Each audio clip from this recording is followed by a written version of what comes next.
Here's a picture in Greece. You can go to the website and you can click on these little triangles and see what the latest measurement was. They have 24-hour measuring of what the radiation levels are on sites throughout the country. And this is for several countries are doing this. Whereas in the United States, we're getting these gigantic poles, which are these 5G poles called kiosks by the city. And there is no measuring, no checks. In fact, we've requested myself and other organizations in New York City are requesting the radio frequency radiation measurements not being provided them as to what will be emitted from these towers, what the levels will be, what will the levels be in the homes that are right nearby, what are the levels on the ground, and they have not been presented to us. I want to talk about this super briefly, but so importantly, as just an example of the hubris of the industry. So these 5G poles going up in New York City, they are starting with 2,000 of them throughout the city for the initial deployment. They're 32 feet high, set 10 feet from windows, living room, bedroom windows. They can even be closer. There's no limit on how close they can be. Here you can see a balcony right here, antennas right here. They have 1, 2, 3, 4, 5 levels for different types of transmitting antennas. And 15 community boards have issued moratoriums, rejections, or disapprovals, as I talked about. Here you can see how big they are. And you can also see these are drawings showing the how the antennas will be housed inside. In fact, the electrical will also be inside. So there need to be measurements for magnetic field exposures as well. Here's some more images of them throughout the city. Now, because of that, there's actually the elected officials in the state are taking action. I mean, people have just been furious. So there's a Senator Andrew Lanza put forward a bill to prohibit towers within 250 feet of a business or residence in cities with a population of 1 million or more without the owner's consent. This bill would make it S5123 so that it can only be approved, these 5G towers, if the community board approves and if there's a city environmental quality review that's been completed.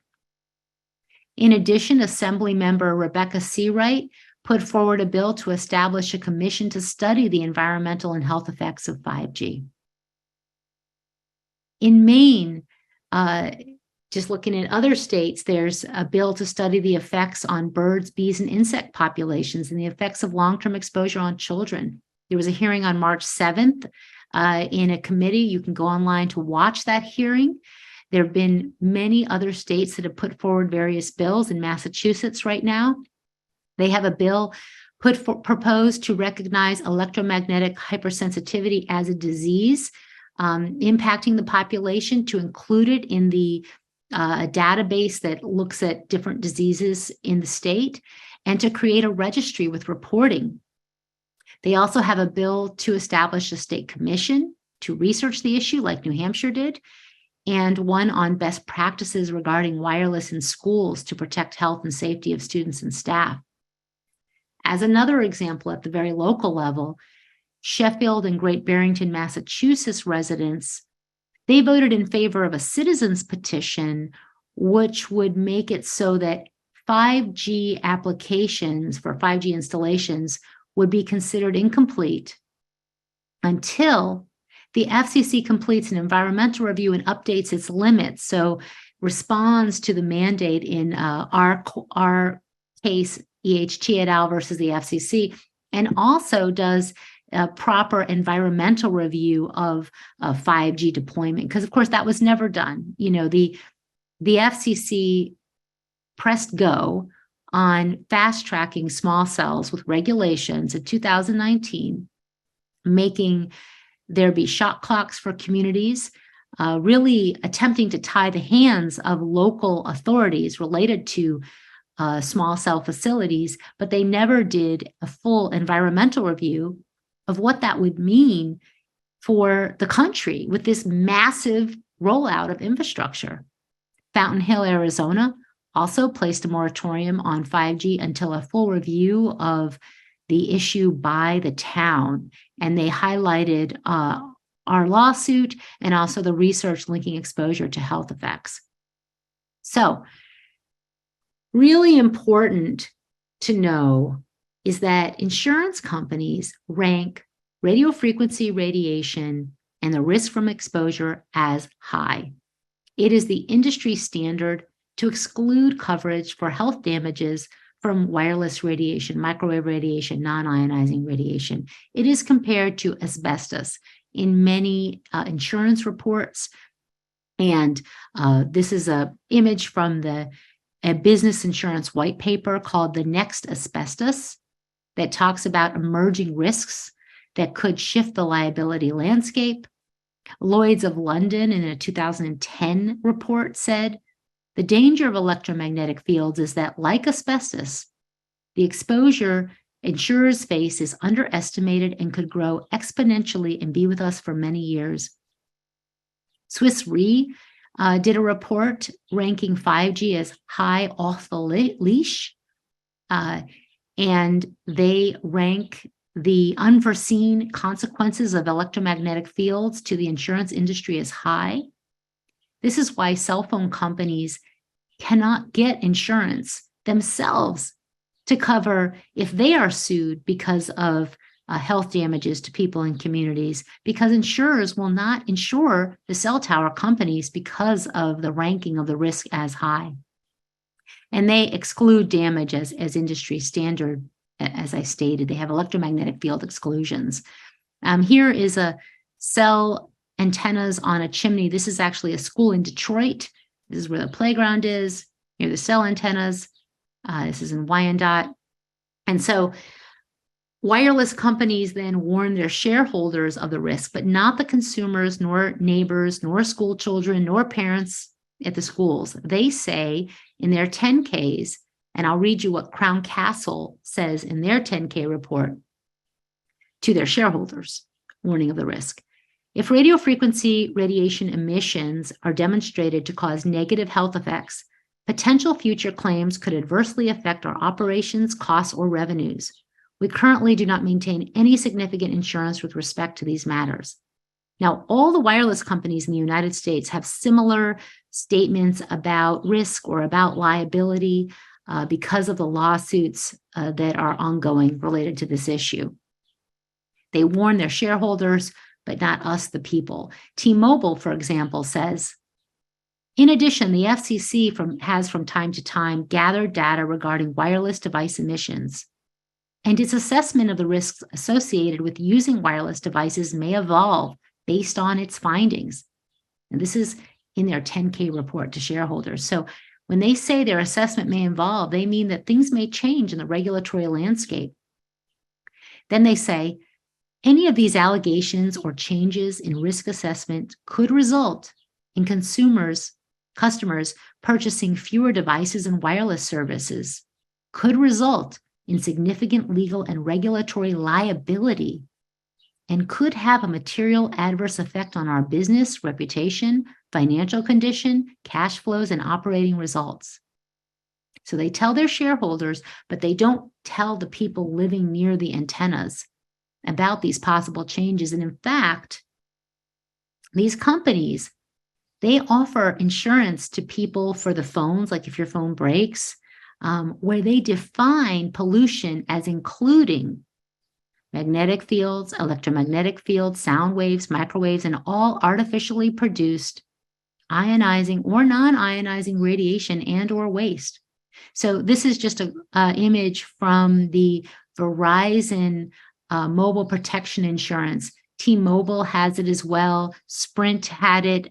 Many cell phone companies have these mobile protection plans you can buy, but they don't insure for pollution, and pollution is defined as including non-ionizing electromagnetic fields. So how did we get here? How did this happen?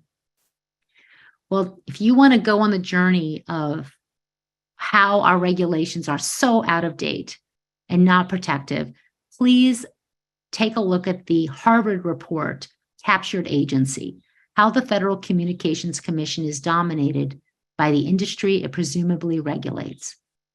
This report compares the wireless industry to the tobacco industry, details how U.S. Congress receives millions from industry, and how wireless companies are using the same playbook as big tobacco.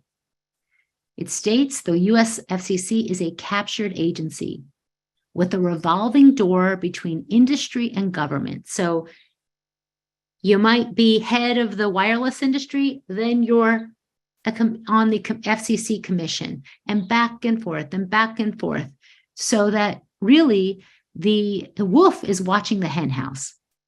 This report was published in 2015, and it should be updated, but it rings true today. And in fact, there's even more documentation of the revolving door between industry and government. It goes on. And here's some examples. We have Meredith Atwell Baker, who is used to work at the CTIA, which is the wireless industry, director of congressional affairs.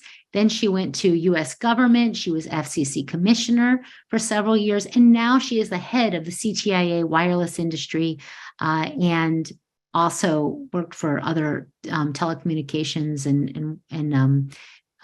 you see, she was senior vice president of governmental affairs for NBC Universal in 2011. So same person, different positions. We have FCC Commissioner Brendan Carr, who was the former lawyer for Wiley Ryan. He represented the wireless industry in suing the city of San Francisco for having a cell phone right-to-know ordinance, and actually halted implementation of that ordinance. That was halted. And now he is FCC commissioner and has been since 2017. Or you have FCC Chair Tom Wheeler, who used to be the head of the wireless industry, CTIA, for many years. In fact, a scientist that the CTIA gave money to study the health effects of cell phones, published a whole book on how the CTIA was covering up the science showing harm.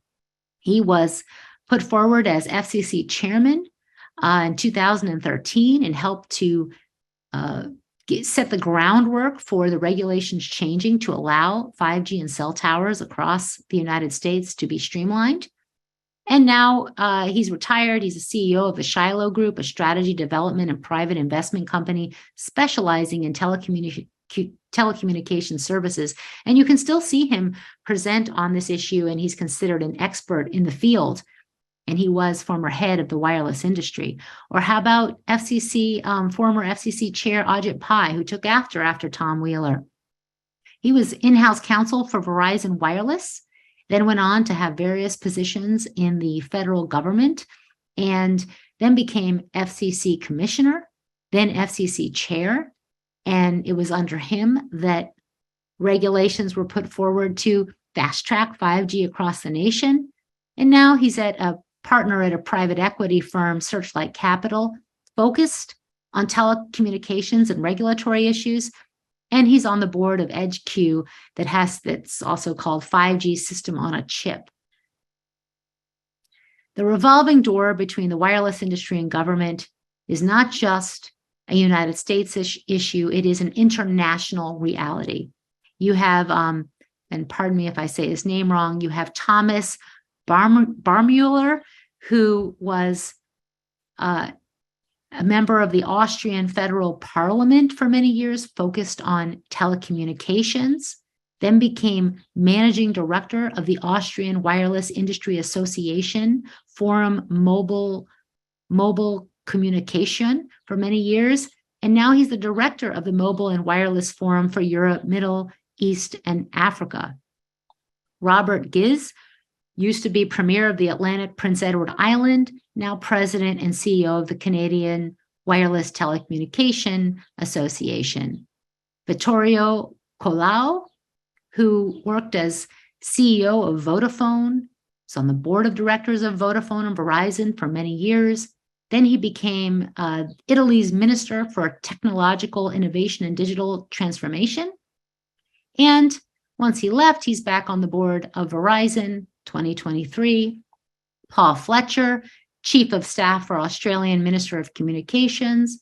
then became director of corporate and regulatory affairs for Optus, which is a telecommunications company in Australia, and now member of parliament and Australian Minister for Communications, Urban Infrastructure, Cities and Arts. He served in that position for several years. You have Lieutenant General Dr. S.P. Kochar in India, head of ICT wing in the Indian Army, now Director General of the Cellular Operations Associations of India. It goes on and on and on. Here we have from Somalia, Abdullahi Mohammed, who worked for telecom companies for 20 years, then became general manager of the National Communications Authority of Somalia, and just was changed up with another man who is now in charge of the Communications Authority. But it goes on and on. I talked about the environmental impacts of electromagnetic fields. I want to briefly talk about another critical issue before I move on. And I will say in the panel, I am going to be answering questions. That'll be in a few days. So I am glad to do that, but I'm hoping to cover just the endless issues related to wireless and health. 5G will increase energy consumption. There are so many white papers, industry white papers by the telecommunications industry on this issue. Although you're going to get per unit of traffic a decreased energy consumption, overall power consumption is increasing because of the 5G networks compared to 4G and 3G and so forth. And that's because of all of these devices, all of these, the high power of the antennas, and also the entire system is using more energy overall. The energy use is outswamping the energy efficiency gains that companies are working hard towards. There's an important paper by University of Sussex Business School where they looked at the embodied energy, meaning the energy of the production and getting the raw minerals, the manufacturing, the usage, what you do after you use a device, where does it go, the e-waste and so forth. And they found unprecedented increases in the energy use because of the network equipment, all of the new devices, the embodied energy, and the increased consumer usage, how that outswamps the energy efficiency gains. This is a really important report, which talks about how the widespread adoption of unlimited data subscriptions for 5G users and the facilitation of advanced and data-intensive mobile services such as virtual reality and more sophisticated mobile gaming could encourage energy-intensive user practices, contributing to the ever-growing levels of data traffic. And it will counteract, they talk about how it will counteract the energy-saving potential of 5G efficiency improvements. There's also research by the French High Council for Climate Report, the German Federal Environmental Agency, the Shift Report. We have all of this on our website. And yet, the wireless industry, this is an image from their new campaign about how 5G is fighting climate change. And here we have this Earth, these beautiful cutouts reminding me of children's books, a cell tower, sprouting plants. This is the CTIA wireless industry. Here we have Meredith Atwell Baker, who I shared with you before. She used to be FCC Commissioner. She's now CEO of the Wireless Association, the CTIA. And here she is presenting in her dress with butterflies on the 5G 2020 summit about how 5G is going to help the climate and help the Earth.